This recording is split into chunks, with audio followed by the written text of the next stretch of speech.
Praise the Lord. Good morning आप सबको जय मसीह की और प्रभु यीशु मसीह का पिता परमेश्वर पवित्र आत्मा का धन्यवाद हो आज के दिन के लिए, इस समय के लिए, हम सबके जीवनों के लिए। और फिर से एक बार परमेश्वर के पवित्र वचन को लेकर मैं आप सबके सामने उपस्थित हूँ। सवाल ये है कि दाऊद ने ऐसा क्यों कहा? क्या दाऊद ने इस बात को क्यों कहा कि मैंने परमेश्वर के वचन को अपने हृदय में रख छोड़ा है?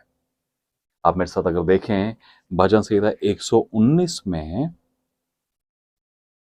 तो एक बहुत ही वेल नोन वर्स, एक बहुत ही खास, बहुत ही जाना पहचाना वचन जो है हमारे सामने आता है, जो कि हमने बहुत सी यूथ मीटिंग्स में सुना होगा, बहुत से प्रचारों में सुना होगा, बहुत सी जगहों पर सुना होगा। और परमेश्वर का वचन इस प्रकार से कहता है, मैंने तेरे वचन को अपने हृदय में रख छोड़ा है कि तेरे विरुद्ध पाप ना करूं। भजन संहिता 119 उसका 11वां वचन कहता है, मैंने तेरे वचन को अपने हृदय में रख छोड़ा है कि तेरे विरुद्ध पाप ना करूं। दाऊद ने इस बात को क्यों कहा? पहली बात समझ लीजिए कि पूरी भजन संहिता 150 भजन संहिता है। और अगर मैं आपसे पूछूं कि भजन संहिता को किसने लिखा, तो आप सबसे पहले कहेंगे दाऊद। दाऊद किसने लिखा? दाऊद ने। एक बात को समझ लीजिए, सारी भजन संहिता दाऊद के द्वारा लिखी हुई नहीं है। कुछ कुछ पार्ट जो हैं वो दाऊद के द्वारा लिखे गए हैं। और टोटल भजन संहिता में से अगर आप देखेंगे 73 या 75, 73 या 75 भजन संहिता जो हैं वो दाऊद के द्वारा लिखी गई हैं। ठीक है, कम ज्यादा भी हो सकती हैं, एक दो कम ज्यादा हो सकती हैं। ठीक है, क्योंकि मैंने पर्सनली काउंट की हुई हैं। और मेरे यूथ जो मेरे साथ यूथ एक समय पर बैठता था, मैंने उनको एक दिन इसी ड्यूटी पर लगाया कि आज हम भजन संहिता काउंट करेंगे। आप भी कर सकते हैं। आप अपने भजन संहिता को निकालिए और भजन संहिता के हर एक भजन संहिता के ऊपर वो जिसने लिखा है उसके बारे में बताया गया है। ठीक है, तो और बहुत सी भजन ऐसे आपको मिलेंगे जिनके ऊपर कुछ नहीं लिखा हुआ है। तो मैं आपको बता देता हूँ, आप मेरे साथ याद कर सकते हैं, याद रख सकते हैं इसको। टोटल 73 या 75, 73 या 75 जो हैं वो भजन संहिता दाऊद ने लिखे हैं। 2 भजन संहिता सुलेमान ने लिखे हैं। भजन संहिता 127 और 72 सुलेमान ने लिखे हैं। भजन संहिता 90 और 91 मूसा ने लिखे हैं। 73 से 83 तक अगर आप देखेंगे तो लिखे हैं आसाप ने, फिर कुछ लिखे हैं कोहरा वंशियों ने, कुछ लिखे हैं एजरा वंशियों ने, कुछ लिखे हैं जिनके नाम वहां पे मेंशन नहीं किए गए हैं। तो मिक्स क्राउड है। ठीक है, तो सारे के सारे भजन संहिता जो है सिर्फ एक व्यक्ति ने, दाऊद ने नहीं लिखे हैं। ठीक है, अलग अलग लोगों ने अलग अलग भजनों को लिखा है अलग अलग टाइम पे, और इन सब को इकट्ठा कंपाइल किया गया और उसको बनाया गया, उसको नाम दिया गया भजन संहिता। मतलब संहिता मतलब कंपाइल किया गया है भजनों को जो अलग अलग लोगों के द्वारा लिखे गए हैं, है ना। अगर आप मूसा के द्वारा गीत को लिखेंगे, देखेंगे मूसा ने भी गीत को लिखा है। अगर आप निर्गमन में पढ़ेंगे, व्यवस्था विवरण में पढ़ेंगे, मरियम ने भी गीत को लिखा है। मरियम जो मूसा की बहन थी मिरियम, उसने भी लिखा है। फिर उधर नए नियम में एलिशिबा और मरियम ने भी एक गीत को वहाँ पर गाया है। सो अलग अलग गीत हैं, लेकिन वो जो गीत हैं वो सब इसमें नहीं है। यहाँ पे भजन संहिता में कुछ गीत जो हैं अलग अलग लोगों ने लिखे हैं, और 73 या 75 जैसे मैंने आपको पहले भी बताया दाऊद ने लिखे हैं। अब सवाल ये उठता है कि दाऊद इस बात को क्यों कहता है कि मैंने तेरे वचन को अपने हृदय में रख छोड़ा है कि तेरे विरुद्ध पाप ना करूं। आपको याद होगा या आप भी अपने घर में या चर्चिस में ऐसा करते होंगे। बहुत सी चर्चिस में अभी वीबीएस शुरू हो जाएगा अब गर्मियों के समय पे। तो वीबीएस के दौरान बच्चों को मेमोराइज कराया जाता है। मेमोराइज करना है ना, मनन करना और याद करा देना। याद जो करना है वो जानते हैं किससे होता है? वो हमारे दिल से नहीं होता है, वो हमारे दिमाग से होता है। जब भी कुछ याद करना है आपको तो आपको अपना दिमाग लगाना होता है। और दिमाग जो है, ये जो हमारा दिमाग है, ये लॉजिक लगाता है। लॉजिक, है ना। ऐसा था। अच्छा, यीशु मसीह पानी पर चला, कैसे चला होगा? कोई पानी पर चल सकता है क्या? ये लॉजिक है। लेकिन विश्वास क्या कहता है? यीशु मसीह पानी पर चला मतलब चला। That's it. हालेलुया। सो वो ऐसा क्यों नहीं कहता है कि मैंने तेरे वचन को अपने दिमाग में रख लिया है, तुझे याद रखूं? नहीं। या कहीं और नहीं रख लिया है। क्यों अपने हृदय में रख लिया है? जानते हैं, एक बार मैंने परमेश्वर के सामने इस चीज को रखा और मैंने परमेश्वर से बोला कि मैं क्यों ऐसा बोला है दाऊद ने। परमेश्वर ने एक चीज मुझे सिखाई प्रियो। जानते हैं, दिल का जो काम होता है, हार्ट का जो फंक्शन होता है, वो क्या होता है? हार्ट का फंक्शन होता है ब्लड सप्लाई करना।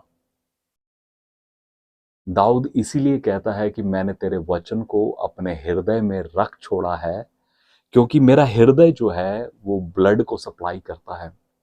हालेलुया। तो जब मेरे हृदय में परमेश्वर का वचन होगा तो वो वचन को सप्लाई करेगा पूरी बॉडी में। हालेलुया। मेरी आंख पाप करने जाएगी तो वचन को सप्लाई करेगा, ए आंख पाप मत करना। मेरे हाथ पाप करने जाएंगे तो वचन को सप्लाई करेगा, हाथों पाप मत करना। मेरे पैर बुराई करने की ओर दौड़ेंगे तो मेरे हाथ, मेरे पैरों को, मेरे हाथों को, मेरे हर एक विचार को वो वचन को सप्लाई करेगा। इसलिए हृदय में वचन होना बहुत जरूरी है।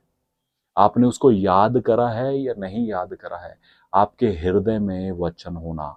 आपके हृदय में जब वचन होगा, आप उसको प्रैक्टिकली जीना शुरू करेंगे। बहुत से लोग बोलते हैं भैया आपको वचन याद कैसे रहता है? आपको वचन याद रखने का सिर्फ एक ही तरीका है। बहुत से लोग लिखते हैं, है ना। बहुत से लोग लिख लेते हैं, इस जगह पुस्तक में इस वचन में ये लिखा है। नहीं, आप उस वचन को जीना शुरू करिए।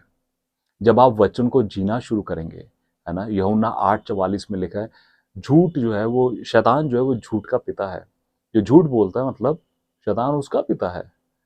तो अब मैंने ये पढ़ लिया और मैंने सोच लिया मैं झूठ नहीं बोलूंगा। जब मैं उसको जीना शुरू करता हूँ तो मुझे याद रहता है यूहन्ना 8:44 में ऐसा लिखा है।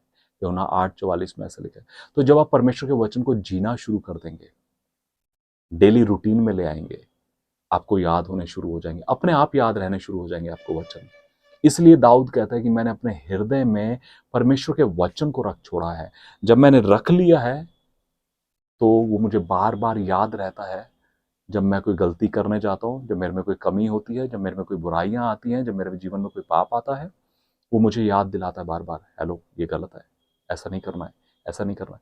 वो सप्लाई करता है, जैसे वो ब्लड को सप्लाई कर रहा है, ऐसे वो मेरे जीवन में वचनों को सप्लाई कर रहा है। दिस इज द रीजन कि परमेश्वर का वचन हमारे हृदय में होना बहुत ज्यादा जरूरी है। हमारे दिमाग में मेमोराइज करना या उसको दिमाग में रखना एक अलग चीज है, लेकिन जब तक आपके हृदय में नहीं होगा वचन, है ना।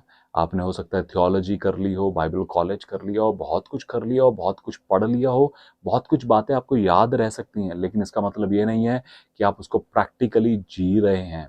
आप जिएंगे तभी जब आपके हृदय में वचन होगा। हालेलुया। मैंने एक संदेश दिया था पहले भी कि बाइबल को कैसे पढ़ें। मैंने उस संदेश को पिछले सालों में बनाया और परमेश्वर के अनुग्रह से परमेश्वर के लोगों ने बहुत देखा उसको। उसमें मैंने 8 बातें बताई थी। मैं आपको फिर से बता रहा हूँ और आज मैं आपको 9 बातें बता रहा हूँ वचन क्या है। हालेलुया। यूहन्ना उसका पहला चैप्टर पहला वचन कहता है कि आदि में वचन था, वचन परमेश्वर के साथ था और वचन ही परमेश्वर था। तो पहली बात समझ लीजिए, वचन परमेश्वर है। आमेन। दूसरी चीज, भजन संहिता 119 उसके 105 में लिखा है कि तेरा वचन मेरे मार्ग के लिए दीपक है, ज्योति है, उजियाला है। हालेलुया। तो परमेश्वर का वचन आपके जीवन में दीपक के समान, लाइट के समान, रोशनी के समान काम करेगा। जब आप किसी अंधकार, कैसी ऐसी परिस्थिति में होंगे, जब आपको कुछ समझ नहीं आ रहा है, वो आपको प्रकाश देगा कि आपको अपने जीवन में क्या निर्णय लेना है। यशायाह 55 उसके 9वें 10वें 11वें वचन में पढ़ेंगे, लिखा है कि जैसे आकाश से पानी बारिश की बूंद गिरती है, ऐसे ही मेरा वचन होगा। वो बिना अपने काम को, जिस काम के लिए भेजा है उसको बिना पूरा किए नहीं वापस लौटेगा। तो परमेश्वर का वचन आपके जीवन में एक बारिश की बूंद के समान हो सकता है। सूखी भूमि होगी, हो सकता है आपका जीवन, आप निराशा में हो, लेकिन वो बारिश की बूंद आपके जीवन में एक नई आशा, एक नई उम्मीद लेकर आ जाएगी। परमेश्वर का वचन कहता है, यिर्मयाह 23:29 में लिखा है, क्या मेरा वचन आग सा नहीं है, क्या मेरा वचन हथौड़ा नहीं है। तो परमेश्वर का वचन प्रियो आग है, परमेश्वर का वचन हथौड़ा है। जब आपके जीवन में अनवांटेड चीजें होंगी, तो जैसे आग फालतू सब चीजों को जला देती है, परमेश्वर का वचन आपके जीवन में से हर एक वो फालतू की चीजों को, फालतू की बातों को जला देगा, हटा देगा। हथौड़ा है परमेश्वर का वचन। आपके जीवन की कठिन परिस्थितियों में जब आप उस हथौड़े को चलाएंगे, हो सकता है एक बार नहीं, 2 बार, 3 बार, 4 बार, 10 बार, 50 बार आप जो वचनों को घोषित करेंगे, तो जैसे दीवार में से एक ईंट निकल जाती है, दूसरी ईंट निकलती है, तीसरी, धीरे धीरे करके वो पूरी दीवार टूट जाएगी। हालेलुया। जब आप वचन की घोषणा करेंगे, परमेश्वर का वचन कहता है, मत्ती उसके 4 चैप्टर में प्रभु यीशु मसीह ने कहा कि मनुष्य केवल रोटी से नहीं, वरन हर एक वचन जो परमेश्वर के मुख से निकलता है उससे जीवित रहेगा। परमेश्वर का वचन हमारे आत्मिक जीवन के लिए भोजन है। हालेलुया। अगर आप पढ़ेंगे मत्ती 13 में, वो लिखा है कि एक बीज बोने वाला बीज बोने निकला। परमेश्वर का वचन एक बीज के समान है। हालेलुया। अगर आप पढ़ेंगे याकूब उसके पहले चैप्टर के 23वें वचन में, तो वचन कहता है कि परमेश्वर का वचन 19वें वचन से 23वें वचन तक जब आप पढ़ेंगे, लिखा है कि परमेश्वर का वचन एक दर्पण के समान है। दर्पण क्या करता है? हमें हमारा चेहरा दिखाता है, किसी दूसरे का नहीं। तो जब आप वचन पढ़ेंगे तो आपको परमेश्वर आपका चेहरा दिखाएगा कि कहाँ पर कमियां हैं, कहाँ पर गंदगी है, कहाँ पर बुराइयां हैं, अपने जीवन को कैसे साफ करना है। फिर इब्रानियों उसके 4 चैप्टर के 12 वचन में लिखा है कि परमेश्वर का वचन 2 धारी तलवार के समान है। हालेलुया। परमेश्वर का वचन बताता है प्रियो 9 बातें। कभी कभी परमेश्वर के वचन को जब आप पढ़ेंगे, तो प्रियो वो वचन जो है एक आत्मिक भूख को मिटाएगा। हालेलुया। जब आप वचन को पढ़ेंगे, कभी कभी वो बीज के समान होगा, आपके जीवन में आ जाएगा, लेकिन एक समय के बाद उसका फल आएगा। कभी कभी वचन दर्पण के समान होगा, हमें हमारी कमियां दिखाएगा। जैसे हम कहीं पर भी जाने से पहले रेडी हो जाते हैं, तो अपने चेहरे को फिर पलट कर देखते हैं, भाई सब ठीक है ना, सही लग रहा है ना। है ना। और जो पुरुष लोग हैं, हम लोग है ना, आदमी जो है, वो शीशे के पास में जाके ऐसे देखें, बाल के रहता नहीं क्या, शेव अच्छे से हुई है ना। एक एक चीज, इवन जो बहनें हैं जो मेकअप करते हैं ना, तैयार होते हैं, देखते हैं अपने आप को, है ना, पलट कर 2-2 3-3 बार देखते हैं। वचन ऐसे ही दर्पण के समान आप पर प्रकट करेगा। वचन 2 धारी तलवार है, गूदे गूदे को काटता है। आपके मन में, गहराई में क्या कड़वाहट है, क्या बुराई है, क्या अकेलापन है, क्या चिंताएं हैं, सबको परमेश्वर का वचन हटाता जाएगा। परमेश्वर का वचन आग है, हथौड़ा है। हालेलुया। परमेश्वर का वचन उजियाला है, दीपक है हमारे मार्ग के लिए। इसलिए दाऊद कहता है, मैंने तेरे वचन को अपने हृदय में रख छोड़ा है। हालेलुया। जब मैं अंधकार में होता हूं, तो वो मुझे उजियाले के समान रखता है, दीपक के समान उजियाला देता है। जब मैं कठिन परिस्थितियों में होता हूँ, बड़ी सारी फालतू की चीजें मेरे सामने आती हैं, तो प्रभु तेरा वचन जो है आग के समान उसे जला भी देता है, हथौड़े के समान परिस्थितियों को तोड़ भी देता है ना। कभी कभी वचन बीज के समान रह जाता है, लेकिन एक समय के बाद फल लेकर आता है। तो प्रियो, मैं आप सबको इनकरेज करूंगा, परमेश्वर के वचन को जरूर पढ़ें, परमेश्वर के वचन को अपने हृदय में रखें, परमेश्वर के वचन के अनुसार अपने जीवन को जिए। वो आपके जीवन को नया बनाएगा प्रतिदिन, क्योंकि वो जीवित वचन है। हालेलुया। इसलिए दाऊद कहता है, मैंने अपने हृदय में परमेश्वर आपके वचन को रख छोड़ा। यदि आपके हृदय में परमेश्वर का वचन रहेगा, परमेश्वर कभी भी आपकी अगुवाई पाप की ओर नहीं जाने देगा। वो आपको पाप से बुरा खींच लाएगा। आपके मन में वचन रहेगा, आप गलतियां करेंगे, गलतियां होती हैं, उतार चढ़ाव रहते हैं, लेकिन बार बार परमेश्वर का वचन आपको अगुवाई देगा, नहीं ऐसे नहीं, ऐसे, ऐसे नहीं, ऐसे, ये नहीं। और धीरे धीरे आप परमेश्वर के साथ चलते चलते चलते चलते चीजें बदलती चली जाएंगी। आप प्यूरिफाई हो जाएंगे, एकदम नए होते चले जाएंगे। लेकिन आपके जीवन में वचन रहना बहुत जरूरी है। So I encourage every one of you, और मैं आप सबको बोलूंगा कि परमेश्वर के वचन को पढ़ें, याद रखें, अपने हृदय में रखें, उसके अनुसार प्रैक्टिकली जिएं, दूसरों से शेयर करें। एक याद रखने का एक तरीका और भी है, जब आप दूसरों से शेयर करें। आज ना मैं वचन पढ़ रहा था और उसमें मैंने इस वचन में यहाँ पर ये लिखा हुआ है, मैंने पढ़ा, परमेश्वर ने मुझसे बात करी। जब आप दूसरों से शेयर करेंगे आपको याद हो जाएगा, वो अपने आप आपको याद रहना शुरू होंगे। Hallelujah. So may God bless you. इस संदेश को दूसरों के साथ भी शेयर करें और नए वीडियोस के लिए रेडी रहें। May God bless you. जय मसीह।